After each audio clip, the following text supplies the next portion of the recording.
Hello, my friends. Just sharing some ideas with you. Once I do a book like this, Abundance, the Inner Path to Wealth.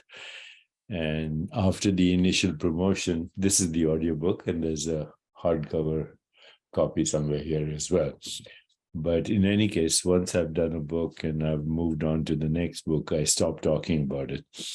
However, in the last few weeks, I've had a lot of inquiries on financial security, on money, and on abundance, and the anxiety that people are experiencing right now in the midst of all international crises, crypto and financial debacles everywhere, corruption and cronyism in the financial world when it's connected to sports and other institutions. So I thought I'd share some of my ideas with you on money, on abundance, and on financial security, and on turbulent times. So let me start with the last one, turbulent times. Times have always been turbulent. I mean, you go back to history, there was never a time in history where there wasn't any turbulence. Turbulence or chaos or confusion or collective anxiety, collective stress, collective tragedies, unfortunately, have been the bane of what we call civilization, if that's an appropriate word, civilization, because nothing that we do is really civilized. War, terrorism, eco-destruction, extinction of species, mechanized weapons, cyber warfare, social and economic injustice, and on and on. So, that's the dark side of humanity. It's always been there since medieval times, but now we have modern capacities and digital technology to actually risk our own extinction. So we do need to wake up, and we do need to revisit what we mean by abundance, as well as security, as well as money. So here I am sharing a few ideas. In the past, I've shared something called the happiness equation with you. H is equal to S plus C plus V. H stands for happiness, S stands for set point in the brain. So right now, let's address the set point in the brain, which is 50% of your daily experience of happiness. It comes just from your attitude. Do you see the world as a problem? Do you see the world as an opportunity? So, or do you see the world, as I said, as a problem or an adversity? And the difference between people who are successful and those who are not is actually they always see opportunity when there is so-called adversity. It's just a reframing of the same sensation, the same experience, and an interpretation. Markets are down. Oh yeah, some people buy. Crypto is failing. Now is the time, etc., etc. Or there are all these entrepreneurial opportunities that are happening. What's our unique position in that ecosystem of entrepreneurship? So number one, attitude. Number two, there is no such thing as security, and there is no such thing as financial security, because it has nothing to do with the amount of money you have.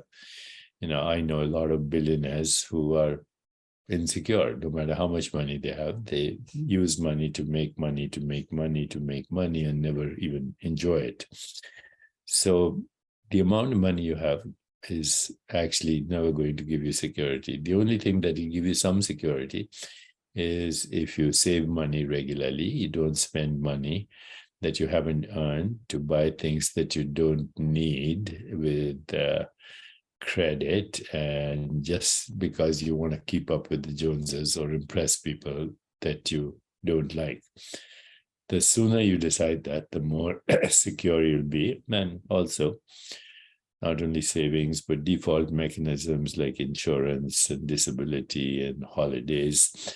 And financially secure people are not obsessed with consumer goods.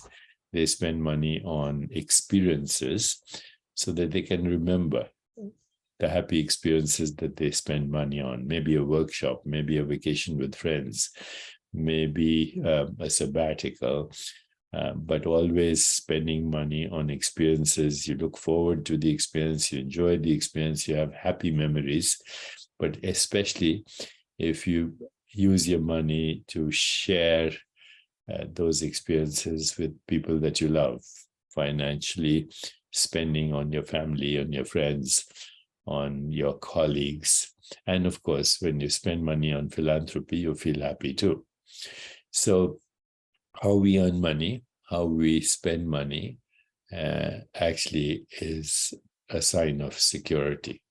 If you're constantly obsessed with making money, then there is no security. We're confusing, as I said before, net worth with self-worth.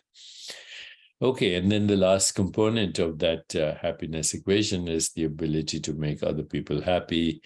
The best way to be successful is to make somebody else successful, etc., etc. Now, coming to this new world of entrepreneurship, because every day I see people from Silicon Valley, young people who have amazing ideas and want to make a lot of money, and they're already thinking of their exit strategy before they've started the business. So if you think like that, you might be successful, but you'll be burnt out making money to make money to make money to make money. So here is the key to understanding money.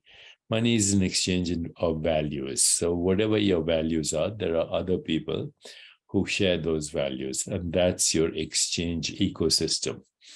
So, if you understand your values, the values means what you really value in life, okay, health, joy, peak experiences, relationships, healthy emotions, healthy, of course, body and mind, and a creative mind. But even more than that, what is a peak experience for you? Okay, can you remember it? How did you feel? What do you look for in a good relationship? What is the meaning and purpose of your life?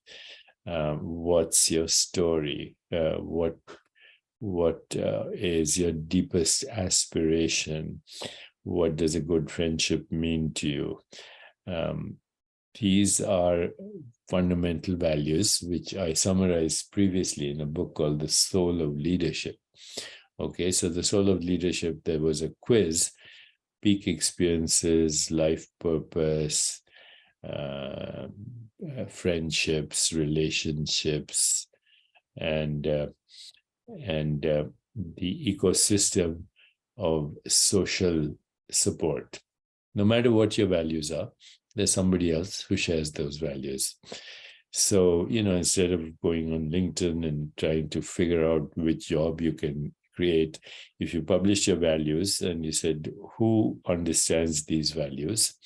Who understands my soul profile? And see if there's an opportunity there. I've seen amazing results in people who actually are willing to take a little bit of risk around the values that they have and then creating an enterprise around that. But there's something else, for whatever skill you have, there are people who need a service or a product around the skill. So what is the need, number one, in society right now? In society right now, the collective conversation is around sustainability, peace, social, economic, racial, gender justice, health, and joy.